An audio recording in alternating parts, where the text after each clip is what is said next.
Aims to avoid noted. Writing the story now. Narrator woman 60 plus Canada setting. First person, family relationship terms, 5,000 words. The peaches were almost ready. I remember standing at the kitchen window that morning, watching the tree in the backyard sway a little in the September wind, thinking it had been a good summer for fruit. My husband had planted that tree the year we moved into this house, 31 years ago. He was gone now. 4 years since his heart gave out on a Tuesday afternoon in March, but the tree kept producing, stubborn and sweet, the way he had been. I had my tea. I had my quiet. I was 63 years old, and I had learned, slowly and not without grief, to find peace in small things. Then my phone rang. It was my daughter. I knew from the first syllable that something was wrong. Not the usual wrong, not a flat tire or a disagreement at work. This was a different register entirely. She sounded the way she had sounded at 9 years old when she fell off her bicycle and broke her collarbone. Small, trying very hard not to cry. "Mom," she said, "can you come?" She lived 40 minutes north of me outside Barrie, a little acreage she and her husband had bought 3 years ago. Enough land for a vegetable garden and a chicken coop, and the kind of quiet she had always wanted. I had helped them paint the porch the summer they moved in. I had watched them be happy there. I did not ask questions. I put on my coat and drove. She was sitting on the front steps when I pulled up. That was the first thing that struck me. She was outside, on the steps, in the cold, and she had no jacket. Her arms were wrapped around herself. Her face, when she looked up and saw my car, did something that broke me open. It tried to smile and couldn't quite manage it. I got out. I went to her. I sat beside her on the step and I put my arm around her and I waited. "He didn't come home last night," she said finally. I didn't say anything. "And his mother called me this morning," she said. She stopped, pressed her lips together. "She said I should stop calling him, that he needs space from me, that I've been—" she used the word suffocating. She said he told her I've been controlling him for years.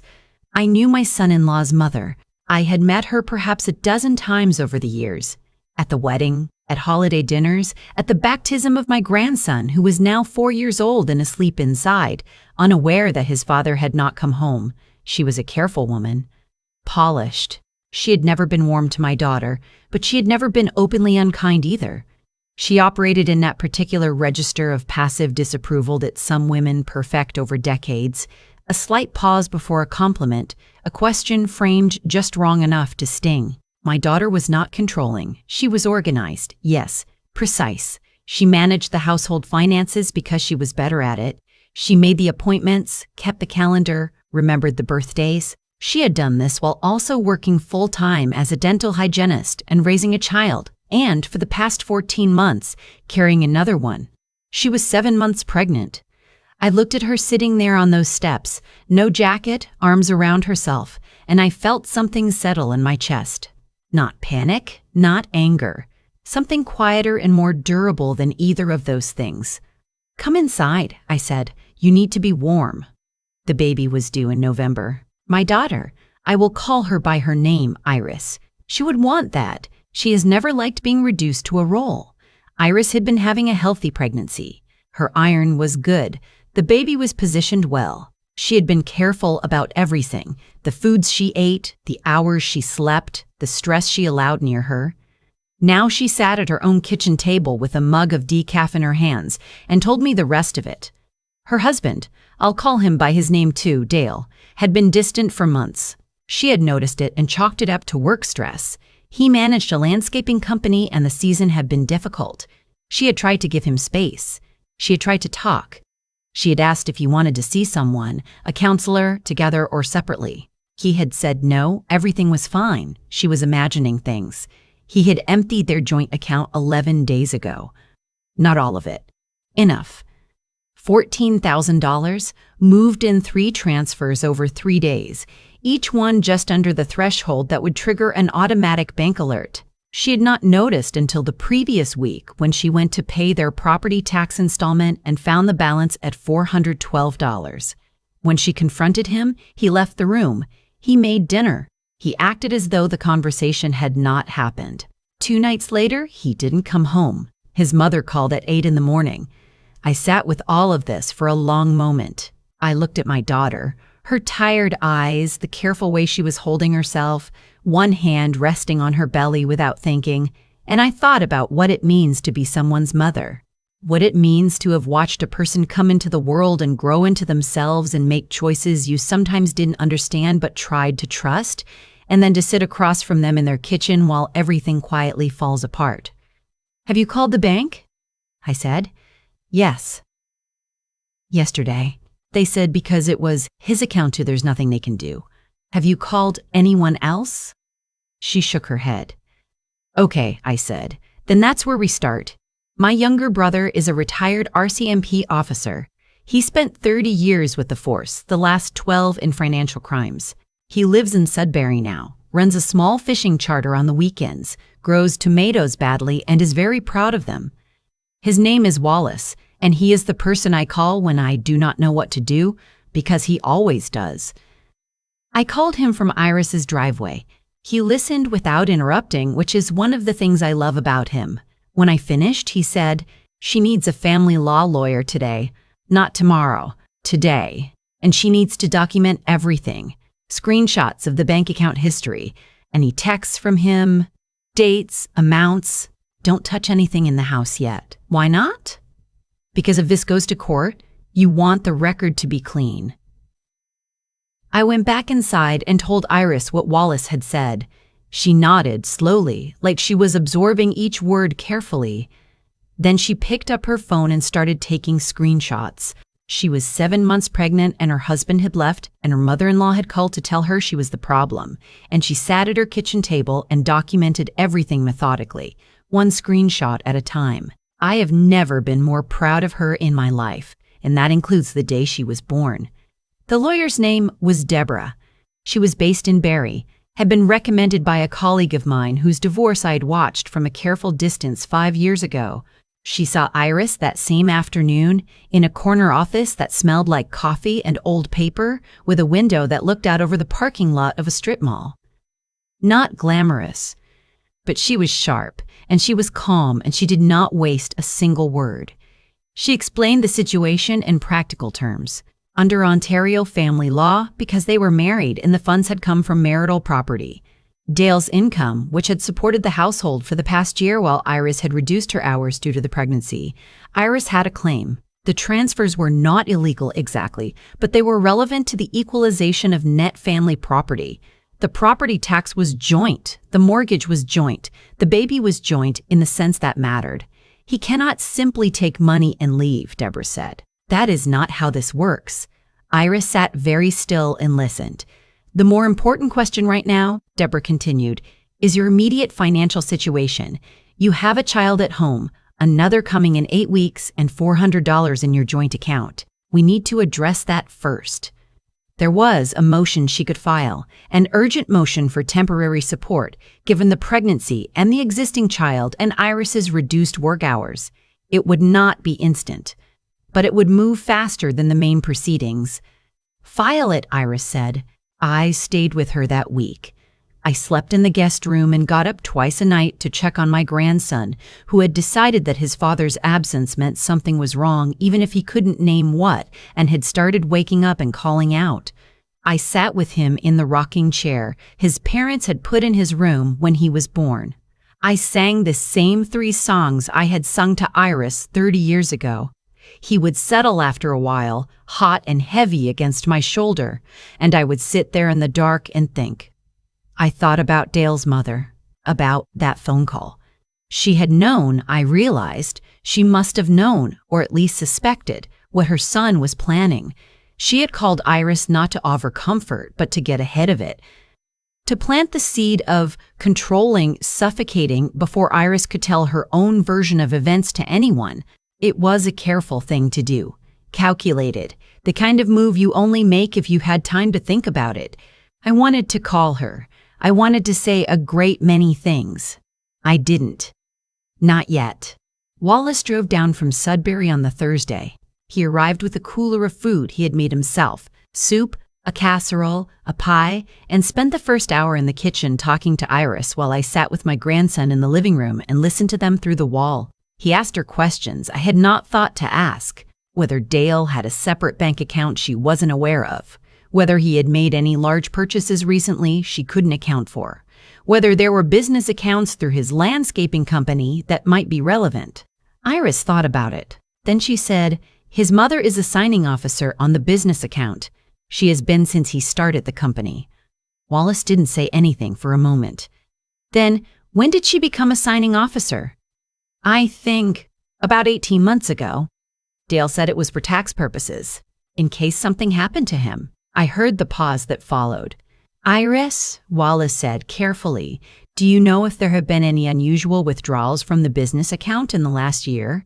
She didn't know. She had never had access to the business accounts. Dale had kept them entirely separate, which had seemed reasonable at the time. It seemed less reasonable now. Deborah filed the urgent motion the following week. Dale's response, through his own lawyer, a man based in Toronto who specialized in what I can only describe as making straightforward situations complicated, was that the funds he had transferred were his personal savings accumulated before the marriage, and that Iris had been financially irresponsible throughout their relationship. This was not true.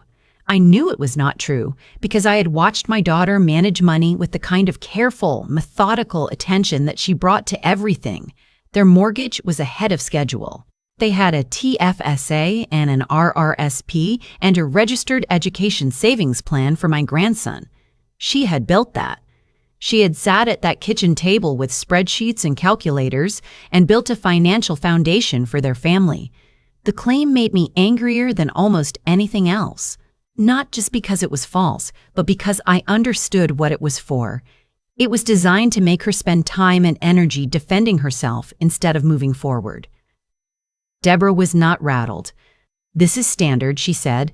"We respond to it the same way we respond to everything, with documentation." The baby came early. Not dangerously early, 36 weeks, which the midwife described as early term.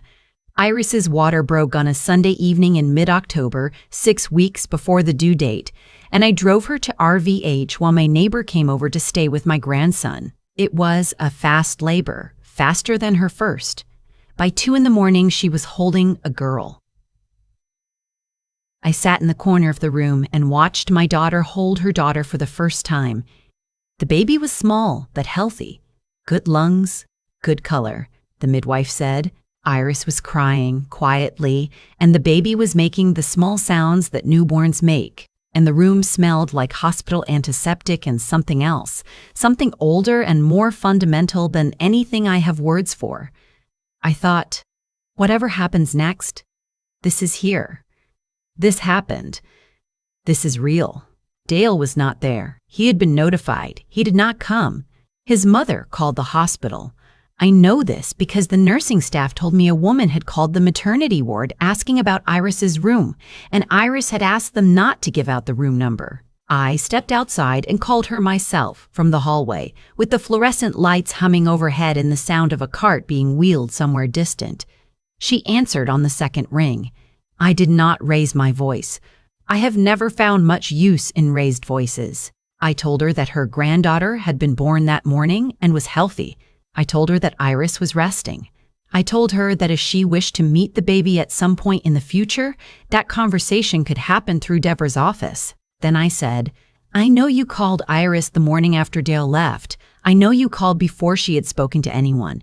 I know what that call was for." She was quiet. "I want you to understand something," I said. "Whatever happens between Dale and Iris, that is between them and the courts. But this baby is my granddaughter, and I will make very sure she knows who showed up for her mother and who didn't." I hung up. My hands were not shaking. I noticed that with some surprise. The weeks that followed were, in practical terms, very hard.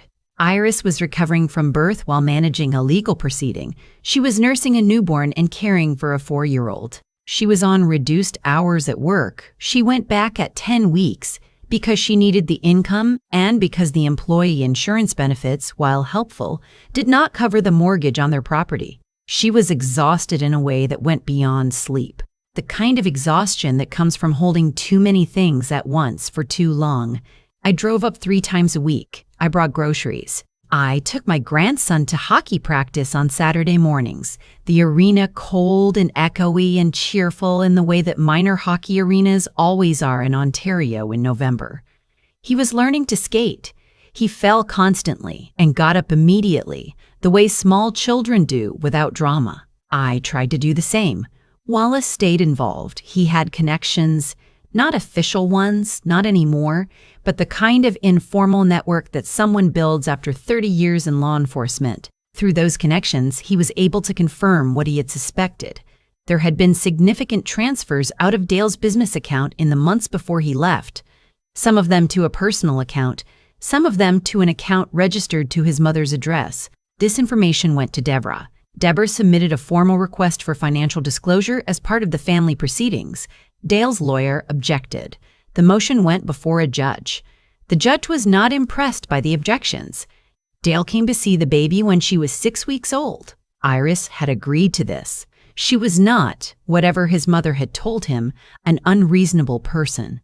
She sat in her living room with the baby in her arms while he sat across from her, and I waited in the kitchen where I could hear everything and tried to read a novel, which I did not manage. He held his daughter for approximately 20 minutes. He cried a little. He told Iris he was sorry for the way things had happened. He did not explain the money. He did not explain the Toronto lawyer. He did not explain why his mother had been a signing officer on his business account for a year and a half. He left, and Iris came into the kitchen and sat down at the table and looked at me. "He's not a monster," she said. "That's almost the worst part. He's just weak. And his mother has spent 30 years making sure he knew she'd catch him if he fell, and he fell in her direction instead of mine. I didn't say anything. I just need it to be over," she said. "I need to know my kids are going to be all right." "They're going to be all right," I said. "That I can promise you." The financial disclosure, when it was finally ordered and produced, told a detailed story. Dale's landscaping business had done well over the past 3 years, better than Iris had known, in part because she had trusted him to handle the business side while she handled the household finances. In the 14 months before he left, approximately $62,000 had moved through the business account in ways that his own accountant, ordered to provide documents, could not fully account for. Some of it was legitimate business expense. Some of it was not. The transfers to his mother's address were the most significant. Deborah raised these in the proceedings. Dale's lawyer argued they were loans, that his mother had lent the business money and was being repaid. There was no documentation of any original loan. There was no promissory note. There was no record of the funds ever entering the business. The judge looked at the records. Then she looked at Dale's lawyer. I was not in the courtroom. Iris was, with Deborah. But Iris called me immediately afterward, and I sat in the parking lot of a grocery store in Barrie and listened. "The judge called it financial dissipation," Iris said. She said it clearly. She said the transfers to his mother's account would be considered in the equalization calculation. Deborah said that basically means the $62,000 is factored into what he owes me. I could hear, under the exhaustion, something that was not quite relief but was close to it, the particular feeling of having been told that you were not imagining things. "Good," I said. "There's more," Iris said. "The CRA is reviewing his business filings. Apparently, when you submit falsified expense records in a court proceeding, that gets flagged." I sat in the parking lot for a moment. "Wallace is going to be very pleased," I said. She laughed. It was the first time I had heard her laugh in months. It wasn't a big laugh. Small, a little ragged around the edges, but it was real. The final settlement took another 4 months. These things do not move quickly, and anyone who tells you they will is being optimistic or misleading you. But they move. Slowly, with a great deal of paperwork and more than a few nights when Iris called me at 11 o'clock and I sat with the phone against my ear and just listened. They move. The settlement included the equalization payment, a significant sum, factoring in the business account transfers. It included child support, calculated according to the federal guidelines, and Dale's actual income, which turned out to be higher than he had disclosed on his initial financial statement. It included the house, which Iris chose to keep. The mortgage was manageable on her income alone, and she did not want to uproot the children again. Dale's mother received a letter from the CRA the following spring. I did not send that letter. I want to be clear about that. I had nothing to do with the tax review. That was simply what happens when a judge orders disclosure and the documents don't align with what was filed. I was at Iris's house the morning the settlement was finalized. Not for any particular reason. I was often there. I knew the rhythms of the house now the way I knew my own. I was in the kitchen making oatmeal for my grandson, who eats it with an alarming amount of brown sugar and refuses to negotiate on this point. My granddaughter was in the bouncy chair on the counter. She was 5 months old by then, sturdy and alert, with a habit of grabbing whatever came within reach and holding on with impressive determination. She had her father's coloring and her mother's eyes, and some quality that was entirely her own, a kind of watchfulness, a calm attention to everything around her. Iris came downstairs with her phone in her hand. She had been in the study. Deborah had sent the final executed documents by email that morning. She sat down at the kitchen table. She looked at me. "It's done," she said. My grandson looked up from his oatmeal. "What's done?" "Just some paperwork," Iris said. "Nothing exciting." He went back to his oatmeal, satisfied. I looked at my daughter, at the way she sat in her own kitchen, in her own house with her children around her. She was tired. She would be tired for a long time yet. I knew that. Single parenthood does not resolve neatly into rest. But something in her posture had changed. Some particular tension that had lived in her shoulders for the better part of a year had loosened. "Are you all right?" I said. She thought about it. "I will be," she said. "I actually think I will be." The peach tree had a good year again. I made jam in August, the same way I do every year, the same recipe my mother used, the same jars I've been reusing for 15 years, the same smell of sugar and fruit that fills the kitchen and doesn't leave for days. I brought 4 jars up to Iris's. We sat on her porch in the evening, after the kids were asleep, with the jam on the railing and the last of the summer around us. The nights were starting to cool already. In another few weeks, it would be September again. "Do you ever think about what you would have done differently?" Iris said. "If you could go back?" I thought about it honestly. "I would have trusted my instincts sooner," I said. "There were things I noticed years ago about how he talked about money. Little things. I told myself I was being overprotective. You couldn't have known." "No, but I could have said something." She was quiet for a moment. "I had my own instincts," she said. "I noticed things too. I just didn't want to see what they were pointing at." I nodded. There is a particular kind of not seeing that we do for people we love. It is not stupidity and it is not weakness. It is just hope, making itself useful in the only way it knows how. "You saw it when it mattered," I said. "You didn't fall apart. You sat at that table and took screenshots." She smiled at that table and took screenshots. She smiled at that. "You always come back to the screenshots. The screenshots were everything. Documentation is love, Iris." She laughed and reached over and squeezed my hand. My granddaughter was asleep inside. My grandson was asleep inside. The peach jam sat on the railing, catching what was left of the light, and I thought, this is what it means to get through something. Not that it doesn't happen to you, not that you don't feel it, just that you sit on the porch on the other side of it in the evening with your daughter's hand in yours and the summer not quite gone yet. That is enough. That is enough. I have been thinking, since all of this settled, about what it actually means when we say someone got away with it. Because for a long time, those first months when Dale had left and his lawyer was filing objections and his mother was still making phone calls, it genuinely looked like he might. The money was gone. The business records were a mess. Iris was exhausted and pregnant and trying to keep 2 children fed and a mortgage current, and the other side had a Toronto lawyer and a head start. And yet, what I've come to understand, not from any particular teaching, but simply from having lived long enough, is that there is a kind of logic to how things unfold when people act in sustained bad faith. It is not magical. It is not poetic. It is just the ordinary consequence of the fact that deception requires maintenance, and maintenance eventually gets expensive. Dale had to keep his story straight with his lawyer, with the court, with his accountant, with his mother. Every transfer had to be explained. Every discrepancy had to be papered over, and the more paper you use to cover something, the more paper there is for someone else to find. Iris found it. Not because she was lucky, but because she was methodical. She sat at that kitchen table on one of the worst mornings of her life and took screenshots. She answered every question Deborah asked, carefully and accurately, even when the answers were painful. She did not exaggerate, she did not minimize.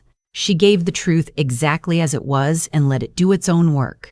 That, I think, is the thing I most want her children to understand someday. Not that honesty is rewarded. That is too simple, and life is not that tidy. But that honesty is durable in a way that dishonesty is not. You don't have to remember what you said.